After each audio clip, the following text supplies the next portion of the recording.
Welcome to the Away End. I'm Daniel Alarcon. I'm John Green. John, we have a lot to talk about today. We want, I think none of us wanted to have to talk about this, but we have to. And of course, I'm talking about AFCON farce take 2. Morocco, the Karens of African football. Do you want to just sort of like fill our listeners in on what is happening? Yeah, so Senegal won the AFCON tournament according to the referee on the field and also according to getting to have a parade in your home country with the trophy, which I think is the definition of winning the tournament, actually. Sure. I think whoever gets to have the parade won the tournament, pretty much. But Morocco filed a protest and said, actually, since the Senegalese team tried to leave the field to protest the penalty decision and interrupted the game, we should actually be the champions of AFCON. And that is apparently what is now going to happen. Forever after, Morocco will be remembered as the champions of AFCON. Yeah, I mean, okay. So they filed a complaint that the African Football Confederation could have just, knocked down. But there's been allegations of corruption, allegations of just mishandling of the situation, which seems self-evident. If the ref had called the game over in that moment, I think that would have been, controversial but acceptable, but, sort of following the rules of the game, because the Senegalese players did leave the pitch, right? But he didn't call it then. And so then it's done. It's done. So I heard on The Guardian, they called it the longest VAR review in history. It took 57 days. And it's just kind of appalling. I mean, I was thinking about it actually in terms of club soccer and club football. So, those who follow the English Premier League know that Man City, for example, has 117 pending charges for financial irregularities. Yeah, financial irregularities, cheating, basically. Cheating, financial doping, you could call it. And since Arsenal was second place for a couple of those seasons, theoretically, whenever the FA gets around to adjudicating and deciding what happened, Arsenal could win retroactively, be declared champions for 2 of those years. I don't feel like any Arsenal fan is going to really celebrate those. And so I'm wondering, even like for Morocco, like what is that? Do you really feel proud of your, I think you should feel proud of your team to make it to the finals. I think that you should feel pride for your country and, and love for your team no matter what happens. But are you going to feel pride as if, you won at this point? Is that really something that's going to happen? I don't think so. Right. Well, I got to tell you, as a Liverpool fan, if those titles get revoked by Manchester City, I will 100% celebrate our new titles. Really? 100%. Well, in this sense, at least, I'm not going to insist upon a retroactive parade where we hold up like 3 English Premier League titles or whatever. Sure, right. Go get Thiago Alcantara from Brazil and bring him back for. It's your turn, buddy. You did it. Sure. You did it, fella. Get Sadio Mane back on the bus. No, but I would say I would take those titles and I would lord them over our rivals. So I would say to Manchester United supporters, we have 23 titles and you have 20. I would 100% do that. Right. And this, I respect that level of pettiness because I also have that. I just feel like, this is not a case of financial irregularities. This is not a case of cheating. This is a case of a situation that may have been, we could argue if it was adjudicated incorrectly on the field, but it was. And then there was still extra time to play. I mean, Brahim Diaz still took that dumb Panenka. And then Senegal still went out and scored a goal in extra time and are deserving champions of Africa. Absolutely deserving champions of Africa. To win in such a hostile environment is a real accomplishment, and no one can take that away from them. Not even CAF. Well, that's what I think is the central thing. I mean, I think afterwards, one of the Senegalese players posted a picture of himself holding the trophy and was like, what are you going to do? Here I am with my trophy and my winner's medal. Like, I'm not giving them back. No, nor should they. And so I think ultimately what will probably happen is that 20 years from now, we'll remember both Morocco and Senegal as different kinds of champions of that tournament. But I think Morocco will always make a case. Morocco will always make a case that it won the tournament as a result of this decision. Yes, and but the rest of the world will know. The rest of the world will know that they didn't.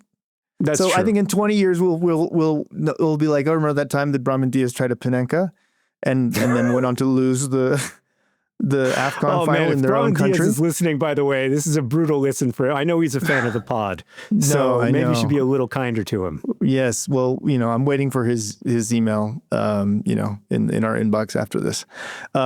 Look, I mean, I think it also demonstrates the power and prestige of Morocco within the African Federation, right? Because they were semifinalists. They're probably the strongest team, or the team best placed to do really well in this upcoming tournament. So I think there's every reason to think that. And they're also co-hosting the World Cup with Spain. In 4 years, I believe. So it just seems to me that there's influence happening. Something's happening there, and there's not much. Yeah, I mean, ultimately, you can only feel like the results on the pitch are the results because there's so much corruption in international football federations that, I don't believe that Donald Trump really won the FIFA Peace Prize either. I think that's. Wait, no, he did win the FIFA Peace Prize. He didn't win the Nobel Peace Prize. It's an illegitimate peace prize, is my point. It is not a legitimate peace prize. Right. Now more than ever. I just hope the Venezuelan baseball team doesn't give him the World Baseball Classic trophy, because he doesn't deserve that. What a great game that was. Anyway, sorry, that's a different sport. Different sport. That was a great game. That was a great game, though. And, to see the tear in the eye, not to get lost in baseball, but just for a moment, since we're talking about international sports in general, to see the tear in the eye of the Venezuelan relief pitcher as he pitched the final pitch was so moving. Forget, I remember seeing Luis Suarez cry once in the middle of a game. I think Uruguay were losing and going to be out of the World Cup, and he started to cry before the game was over. And you forget that these are human beings, and that even on the pitch, in the heat of the moment, they are feeling profound things. Yeah, no, and no, you're totally right. I will say that Latin Americans, we cry a lot, and there's a lot of pride and the overwhelming feeling of sort of representing your country. Really often it manifests as tears. I was very moved by that. I was very moved by the joy of the Venezuelans, and very proud of them and very happy for them. And many of my Venezuelan friends, even who don't watch baseball or follow baseball, were absolutely floored. And I want to say this, John. I think football and sport is about these moments of joy, right? These moments of transcendence. International football, national teams, is about these moments when the kind of difficult, complicated, polarized ways that we all interpret the countries we belong to kind of fade away, and we all feel something, feel united, feel like we can get behind a team, and everyone is always sort of cheering for a representation of the country that they imagine that they want to live in, whatever imperfect version of that they're currently residing in, right? And or even connected to. And because football and because sport is about those moments of joy, the Senegalese won because they experienced that moment of joy, and the Moroccans did not. The Moroccans experienced another kind of transcendent moment of heartbreak and desperation and sadness and possibly recrimination and all kinds of other emotions they're also valid, and we all learn from them and blah blah blah. But the Senegalese experienced the joy, which is at the very lifeblood of international sport and of international football. And for that, 20 years from now, 40 years from now, I will always think of them as the winners of AFCON. Well, Daniel, before we dive deep into the English national team and all of that, I just want to say that recently on our high school's Instagram page, there was a photograph published of you playing football. We can put it on the screen now for YouTube viewers, but for everyone else, I'll just describe the photograph. Imagine the most beautiful man in the world. Okay, all right. I'm thinking of Steven Seagal. Transcendent as both a physical specimen and as an intellect. Leaning slightly askance, as if perfectly balanced upon the side of one foot, absolutely attacking a football. And that is this moment that was captured by an Indian Springs photographer in 1995. Sean, can you come on real quick and we can talk about this photograph? Because there's no way Daniel is going to embrace it as much as I have. Am I right that he looks incredible? Yeah, it is. It's art in motion. I think Exactly. is that picture. It's just a great reminder of how long. I mean, we've talked about Daniel playing in high school and how good he was, and how like it was such a big. Like our team was actually like good, right? Like we made it to Really the good. state finals. We made it to the state finals. Yeah. I will say, just away from the sort of Adonis-like picture of Daniel playing soccer on the pitch, my beef with this montage that the school used was out of what seemed like 30 to 40 pictures in a montage. I didn't see you, John, or myself in any of these photos. They couldn't seem to dig up a single picture of Sean or John. They had the entire class. I mean, it's only 52 kids, right? So they show 40 pictures and you're like, wow, I was really left out. Well, that's the curator's eye, I mean, I can't argue with that. It's, look, this is the most mortifying segment of our podcast so far. And I'm just wondering if, and I'm not saying I was, but if at age 17 I was with a soccer ball, art in motion, then now it's like, garage sale detritus in motion, because now I'm 49 years old and it's really, really, it's not pretty. It's not pretty. Yeah, it's a thrift store painting in motion these days. Yeah, basically it is. It is.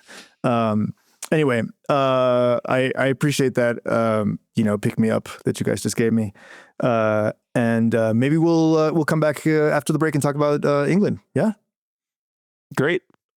All right. We'll be right back. All right. So we're back on the away end, and John is going to tell us and me about the Three Lions, the English national team. So let's go. So, Daniel, I think it's important to remember that England is about 1/3 of a small island.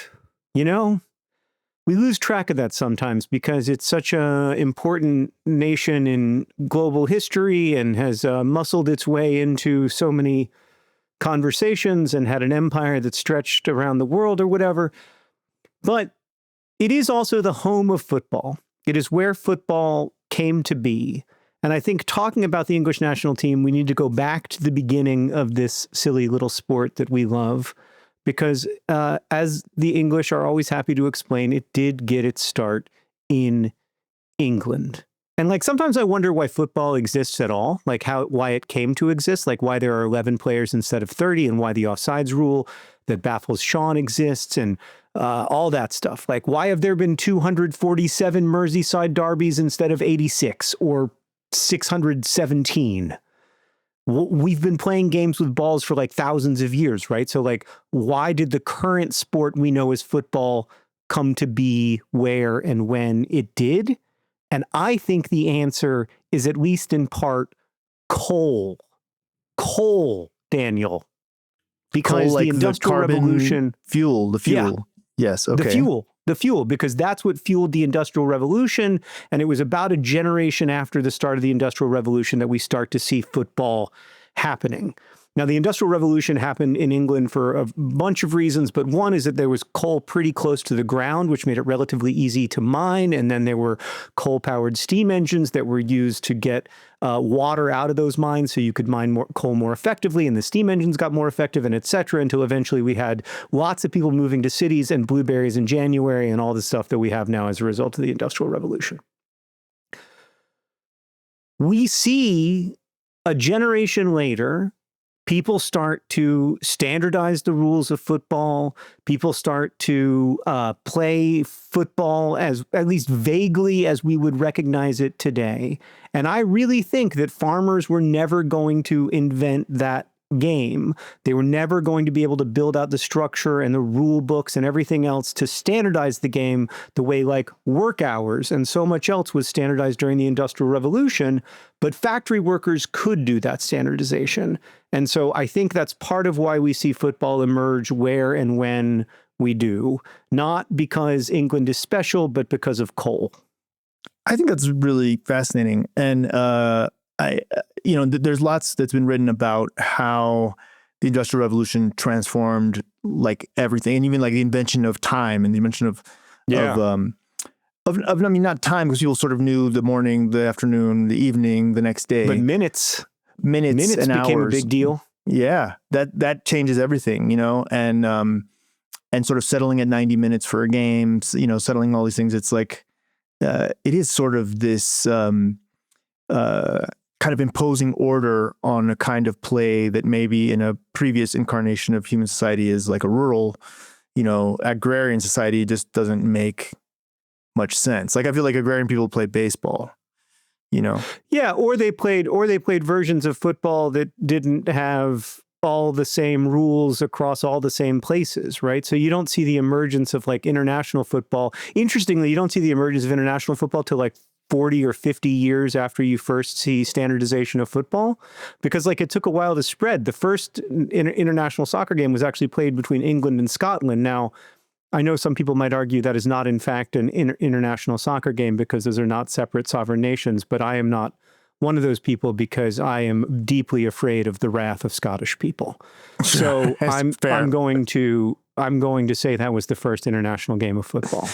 Can I just interrupt there? One thing that I think you made me think of, like how many of the current teams in England and how many of the teams that I'm thinking of like in around the world really started out as kind of like of workers that were like actually teams affiliated with like with actual factories. I mean, the Gunners, the Arsenal, the team that I support was an armory basically. Yeah. And they were workers from that factory. And that's the case in teams in as far as, Peru and Uruguay and all over the world. Like all these teams are originally sort of come out of workplaces.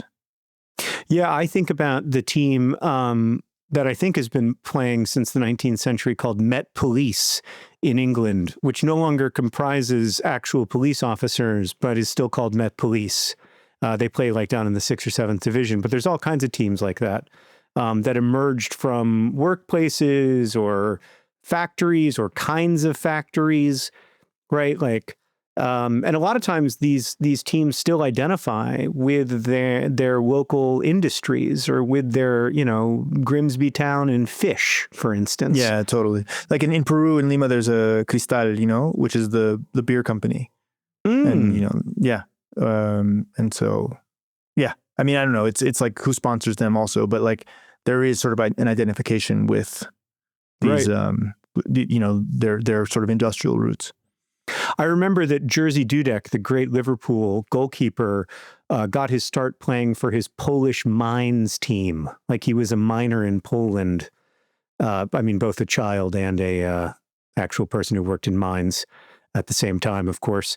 And he was a miner in Poland and also the goalkeeper on the local mines football team, and then eventually got discovered by a Polish professional team and then made his way to Liverpool and saved 2 penalties against AC Milan to win us the Champions League back in 2005. So, yeah, I think that's still relatively common.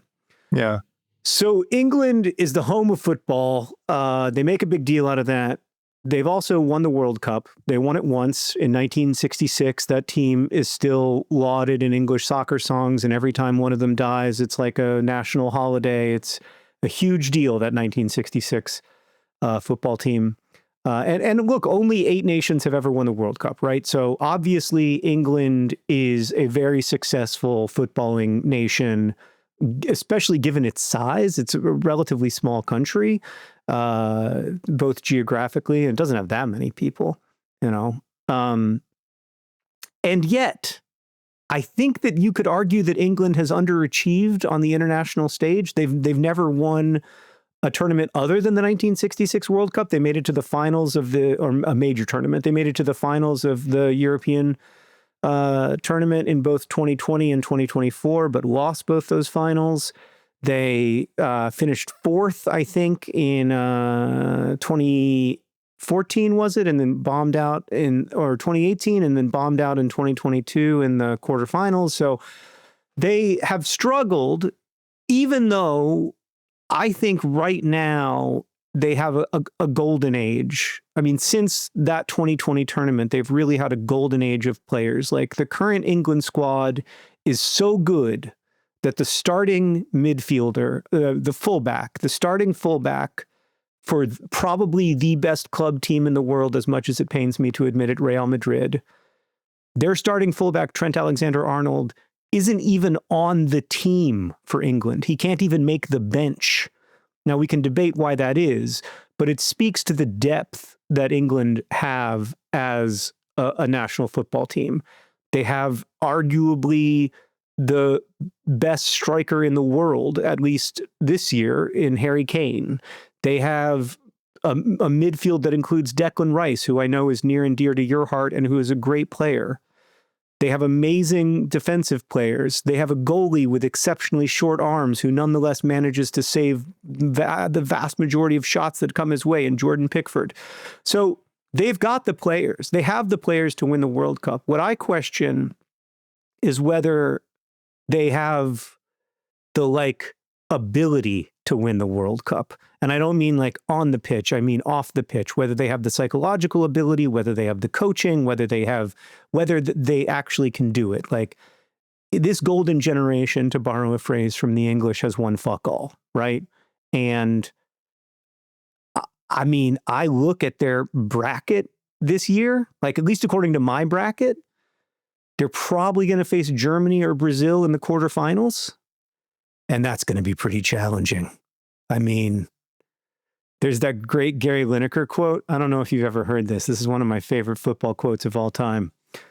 Football is a simple game. 22 men chase a ball around for 90 minutes, and at the end, the Germans always win. And I fear that will be the case this year for England. I fear that they may go out in the quarterfinal round to Germany or Brazil, because I think those are tough matchups for them. And I know that every footballing nation is under tremendous amounts of pressure. I can't even imagine the amount of pressure that these kids are under. We're talking about people who are mostly in their 20s, often in their early 20s, holding together a nation. It's an insane amount of pressure. But there's something about the English press and something about the kind of international attention that English football gets that I just think makes that pressure even worse. The only thing I can compare it to is probably Brazil. I think the pressure in Brazil is unbelievably difficult to deal with. But I wonder, with that amount of pressure, whether this group of players can win a World Cup. I would love to see it personally, but I don't know if they can. Yeah, it's interesting. What I remember is that final where Jadon Sancho, Marcus Rashford, and Bukayo Saka missed penalty kicks against Italy, and the racial abuse they got online, the vitriol that they had to experience as very young men. Bukayo Saka, I think, was 17 or something, maybe 18 years old. And so there is also that dark side of English fan culture that, mixes with this kind of, racist, nativist ideology that's pretty gross. But I got to say, as much as I dislike England's impact in history and its empire, and and it's kind of like the kind of smugness. I really like the English team. They have some fantastic players. They have some really likable characters, and it's not just because I'm an Arsenal fan, but I think Bukayo Saka is like. Saka is one of the most likable people in all of football. Yeah, such a lovely young man, and Declan Rice, you mentioned, is a hard worker, and incredibly talented, and just has this engine, won't stop, and Pickford is kind of clownish, but also just a remarkable talent. I mean, we could go back to my hierarchy of loyalties. I had them pretty low, just because obviously I want Latin American teams to win before I want the English team to win. But if we're down to England versus any other European team, I would be cheering for England because I just know all the players, And I do think that part of the pressure comes from the fact that their league is the most watched league in the world, and is the most powerful and richest league in the world, and we all follow it. Yeah, I think that's definitely true. But that's also part of the reason why English players are so good right now. Is because they, have well-funded academies, because they have lots of opportunities to, have players playing alongside world-class international talent. You don't have that in MLS, or you do, but the world-class international talent is in their 40s. So, yeah, it's like James, coming on for the last 20 minutes at age 32, trying to, get in fitness shape, good for the World Cup. It's not the same. Right. It's not the same. So I think that's part of why England are so good right now. I think they have a very bright future. They have a lot of really good young players. But, as much as I am inclined to dislike Harry Kane because he's a Tottenham player, even though he now plays in Germany, and he's famously a bit of a mouth breather, both literally and figuratively.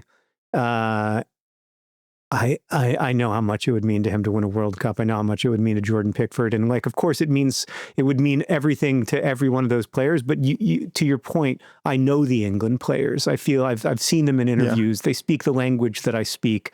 And so inevitably I feel connected to them. I want to say one more thing before we take a break, that nobody can win until they win. Right.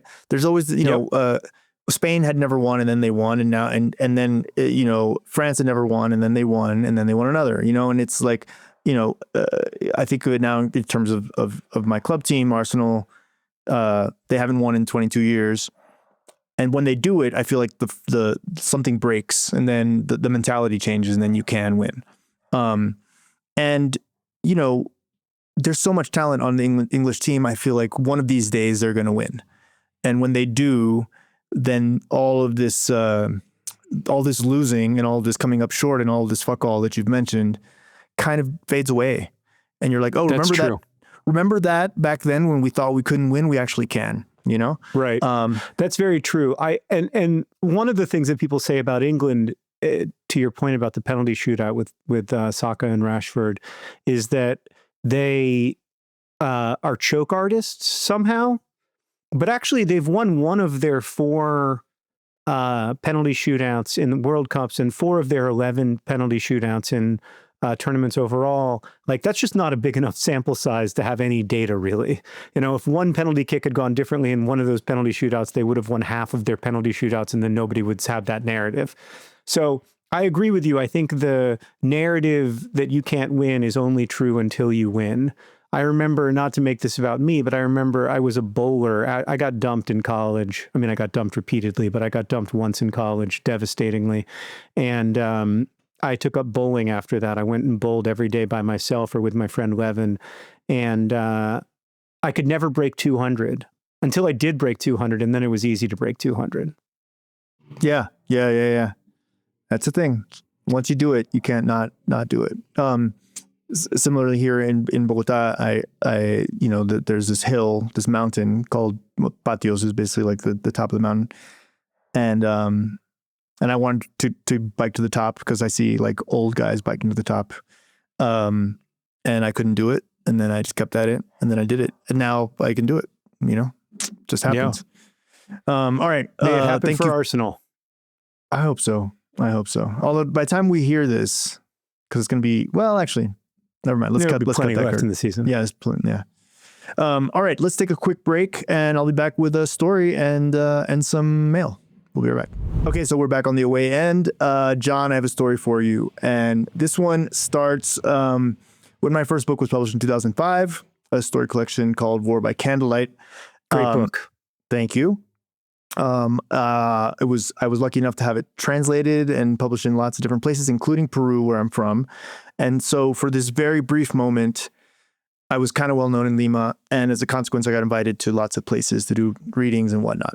In the course of these readings, I met a guy named Carlos, who had this interesting job. He was kind of like a liaison between inmates in Peruvian prisons and the state, just to help them advocate for what they needed.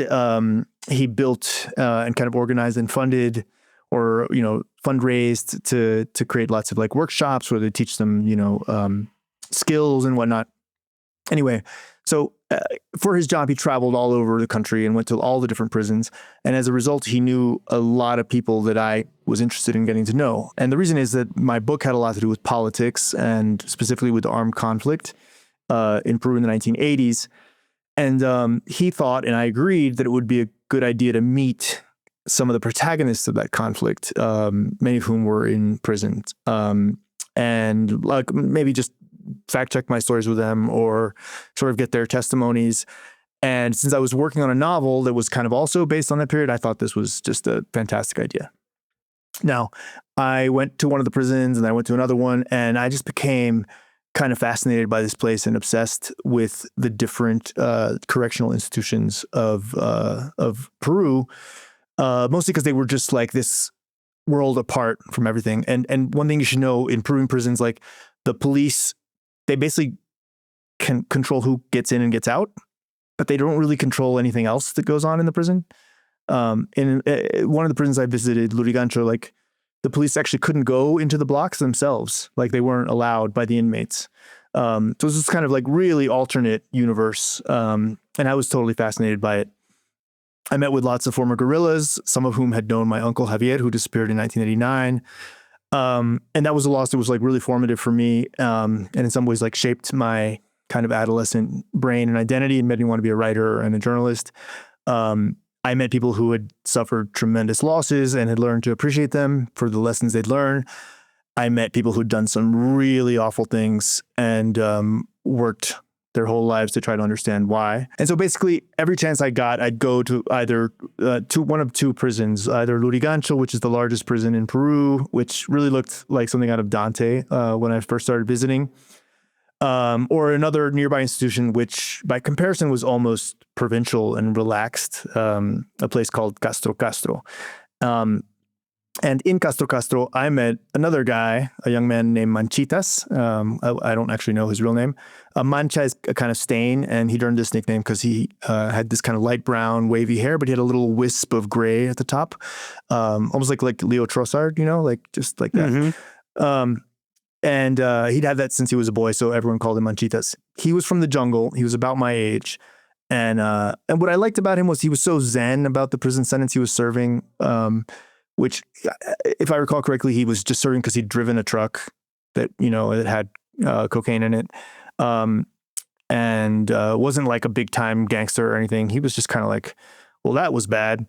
And we talked a lot about soccer. We talked about local soccer. We talked about international football, the national team, which clubs we liked, who played well, who didn't, tactics. And it was Manchitas who decided at this point I'd become kind of a fixture at Castro, or at least like a semi-regular visitor, that he wanted to see me play. So he spoke to the boss of the block, the Taita, and then one day on one of these visits, he informed me that the following week there was going to be a game in my honor and that I should come ready to play. It was going to be an inter-block match, so it was like his block versus another block. And the Narcos block, which was Manchitas' block, would be hosting the terrorists, Los Terrucos, he called them, which was mostly like members of Shining Path. And I would be playing with the Narcos. So a couple things here, John. Yes, Castro was pretty chill compared to Lurigancho. And yes, I'd been visiting this place by that point for more than a year. And yes, lots of people knew me and were pretty nice to me. But you're wondering, was I intimidated to play there? And the answer is absolutely. I was intimidated to play there. This is not like trying out for the Indian Springs high school soccer team. Don, you know me, I'm not a big guy. I'm not strong. I have heard about gyms and I know they exist, but I don't frequent them. And so the whole thing seemed like a level up from what I was able to do. But such as it is, you got to go, you got to play. And the day of the game, I went nervous and all. The whole block was out to watch. They'd set up benches along the side. And I remember it was super hot. Like it was one of those like summer days in Lima that's just blazing hot. There's no trees, there's no shade, there's no nothing. And the field was a cement prison yard in the Narcos block. And it was not, strictly speaking, a rectangle. It was kind of like one sideline was the wall of the block, and it was interrupted at these regular intervals by these kind of beams that jutted out into the field of play, so that when you're running downfield, you had to be really careful, like weaving around them so you didn't run into them. And then the end lines, right? So like one end of the pitch, if you were to take the length from corner flag to corner flag, although there were no corner flags, obviously, was about 2/3 the length of the other end. So it kind of like went down into a cone, right? It's trapezoidal. Trapezoidal, yes. Yes, thank you for that geometry. Now, I know what you're thinking, and you, like me, probably would assume that most goals would be scored on the wider end, because there'd be space. And in fact, that was actually totally wrong. We started playing, and the narrow end of the pitch was this like frantic, like pinball machine of like legs and knees, such that like every time the ball went down there, one way or another, it seemed to end up in the back of the net. Again, there's an asterisk on the word net, because the goal itself was just like 3 lines drawn, like painted onto the back of the prison wall, right? So anyway, first half, blazing hot. We, the Narcos, are playing really well, and we're winning, scoring a bunch of really sloppy, weird, goals on the narrow end of the pitch. I don't remember really doing much with the ball, except like try to get rid of it as soon as it came to me, because I really wanted to not get tackled and not have someone break my legs. I remember at halftime I was talking to Manchitas, and he introduced my teammates to me, and I don't remember them all, but I do recall that one of the defenders looked kind of like a soldier. He was like tall and strong. He was a defender. He had a buzz cut, and it turns out that he had been a soldier.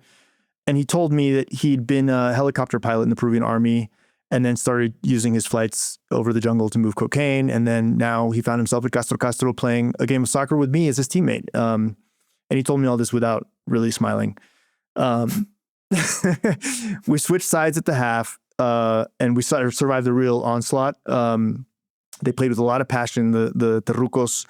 And this is kind of when I realized that I was the guest of honor. And so there was this like war happening around me, this really violent, really rough game. And then I had this little force field of privilege protecting me. So there was like nobody, people were pulling out of tackles, they were like giving me an extra, like when you're playing with a child and you don't want to like, go in two-footed on them. So this was like at the same time, like very welcome, because I didn't really want to get hurt.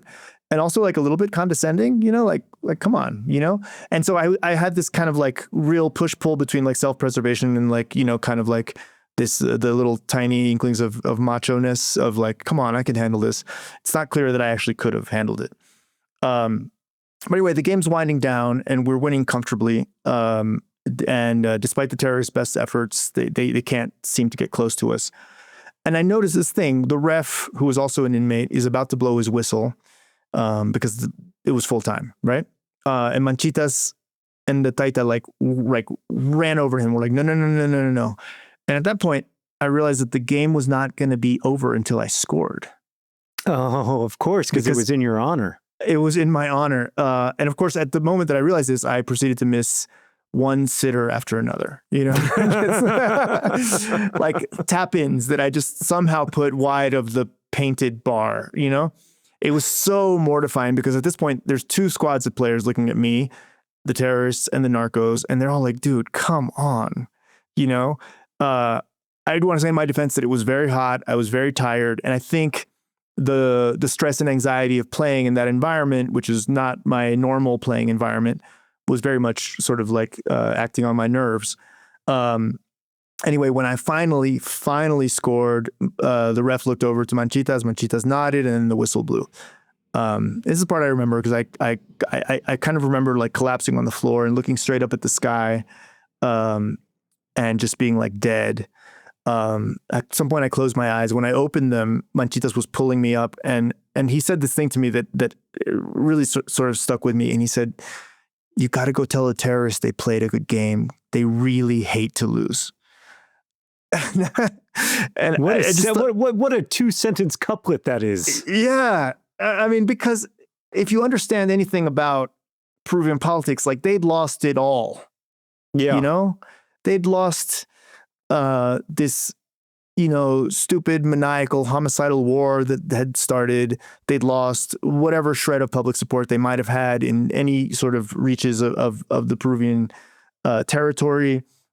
They had lost their leaders who were all imprisoned. And, these guys had lost their lives because they were going to be in prison for the next, 15 to 20 years.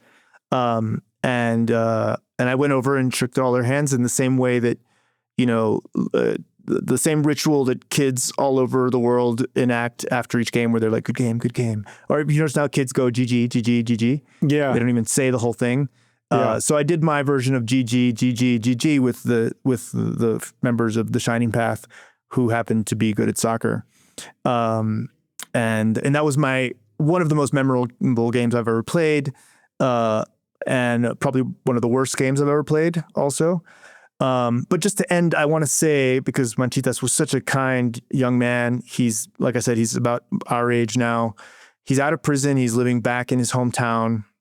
He's a father and a husband. And last I heard, he was doing really great. And so, that's my story, man. What a story. I mean, I am often reminded that you have lived 1,000 lives, but that story really brings it home for me. That is an absolute banger of a tale, my friend. You should start every dinner party with that one. Before we serve the turkey, let me tell you about the time. Yeah. I mean, I spent a lot of years going to the prisons in Peru, and I learned so much there and learned from the people there. And, I'm super grateful that I had that experience. Another time I'll tell you about the time I slept a night in Lurigancho. I'll tell you that story another day. Oh, that sounds like a good one too. It's also a really interesting exploration as a story of how power works, that the state has the power to imprison people, but not the power to define necessarily how they are imprisoned, that the referee has the whistle, but not necessarily the power to decide when and how the game ends. It's a really interesting exploration of who really has the power in different situations. Well, at Lurigancho, Lurigancho is, like I said, it's the other prison. It's the crazier one. And Lurigancho is basically set up as like a map of criminal life in Lima. So every block belongs to a district of the city, except the 2 blocks for international and national drug trafficking, because those guys, they're either from the jungle, so they don't have any relationship to Lima really, or they're, Polish, Israeli, Nigerian, Colombian, Mexican, Spanish, Italian, whatever. And they could care less what's happening in Lima. They're like, it's irrelevant to them. And those 2 are the blocks that have the most money. And so what they do is that they find players who are good from other blocks, and they bring them to their blocks, to block 7 and block 9, so that they can play for their team. And I literally had a guy tell me, he's like, no, we're like the Real Madrid and Barcelona of this prison when it comes to soccer. No, we're the semi-pro team.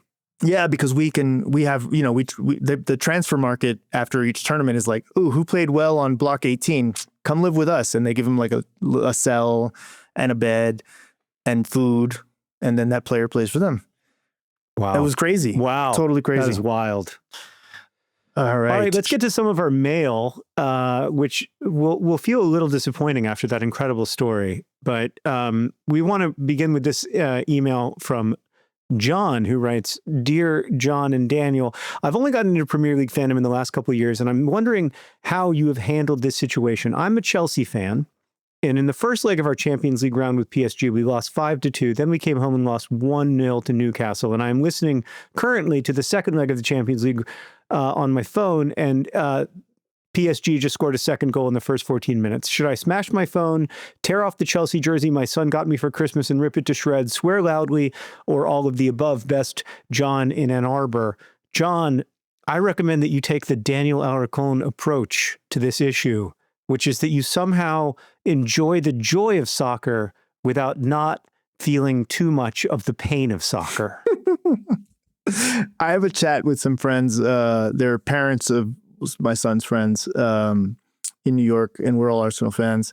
And there's one, one guy's zen like me, and one guy is like always about to blow his top. Like third minute of the game, and he's like, "Why are we not scoring yet?" Love them both. They're great guys, Joe and Ivy, and they. I always worry about Joe's heart, Yeah. So I think the option there could be an option E. So the fifth option, which is like go to therapy.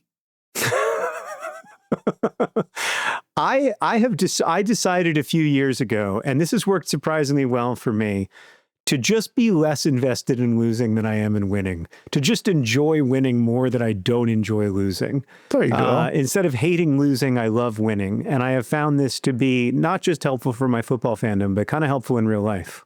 Yeah.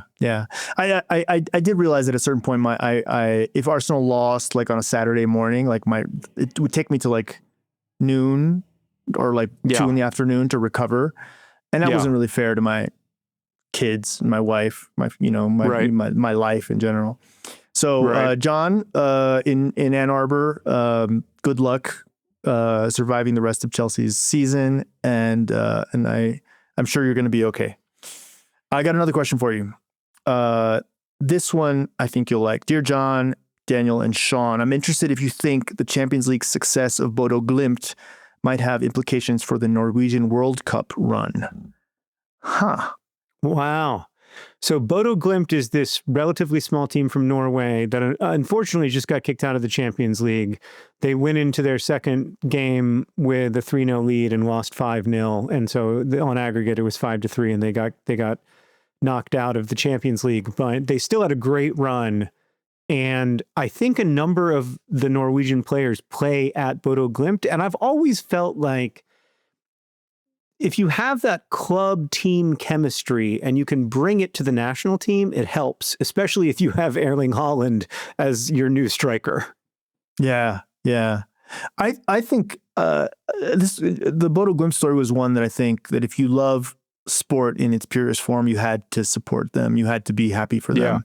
Because a very small club, it's in a very small town. I think the stadium is like 10,000 people, They play above the Arctic Circle, is my understanding. And they wear these kind of like incongruously bright yellow jerseys in a place where, it's like winter for 8 months of the year.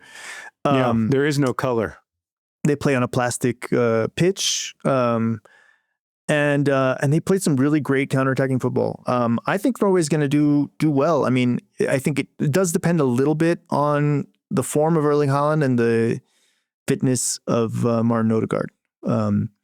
Who has been in and out of the Arsenal side this season because he keeps, injuring his shoulder, been some like freak accidents. And Erling Haaland's kind of dropped off a little bit, but I don't know if that's just because Pep just decided he wants to play without a striker now or something. But we'll see. I'm excited to see what Norway does. Yeah, me too. I think they're going to at least make it to the knockouts, and then anything is possible. We also have an email from Tinel in Estonia. I apologize if I'm mispronouncing your name, who writes, "Hi, great podcast. Now that you have educated lots of people about the offside rule, feel free to explain to us that it doesn't always apply, because the offside rule does not apply in a throw-in situation or in the team's own half. This is very true and very important for Sean. So Sean, when there is an offsides, it's not offsides if it's in the team's half, if it's in the defending half, and it's not offsides if it's on a throw-in. In fact, just recently, AFC Wimbledon scored off a throw-in off an offsides, what would have been an offsides throw-in, and it was the thrill of my life. My guy Marcus Brown scored, one of the guys I helped pay for. Wonderful. You got all that, Sean? I mean, I'm just a little, I'm further confused, but what Tanel is saying makes sense to me. So yeah, I got in a maybe we need fight. to have Tanel explain the offside rule to you. Yeah, I got in a bit of a fight, or rather, I was yelled at by a parent at Westside Soccer when I was the kind of ref because I didn't call a player offside because he started his run in his own half, and then and so this parent is berating me, and I'm trying to explain to him that what the offside rule is, and he clearly didn't believe me, and it was unpleasant for everybody. There's also these great moments. I don't know if you've seen this, John, where like there's this great clip of Luis Suarez signaling to the ref for a handball when it's the goalie, the opposing goalie's touching the ball. Or there was one where Arsenal scored a goal because there was a throw in to a player who was in what would be an offside position, and they went on to score. And because the team, which was just kind of had a collective defending brain freeze, just stopped the play because they were offsides, and they all raised their hand for offsides. And you're like, dude, this is a throw-in. What are you doing? And then we basically walked it in. That's exactly what happened to AFC Wimbledon. Yeah. Oh, Sean, great. I mentioned this because it's not just you who doesn't know the rules. Sometimes the players themselves don't know the rules in the heat of the moment. So don't feel bad. Makes me feel a little better. Well, thanks to everybody for writing us. We love hearing from you. awayendpod@gmail.com. Thanks as always to Daniel and Sean, and also to our editor Kurt for being here with us. We love making this podcast for you and hope you enjoy it half as much as we like making it. Absolutely. We'll see you next week, guys. Thanks.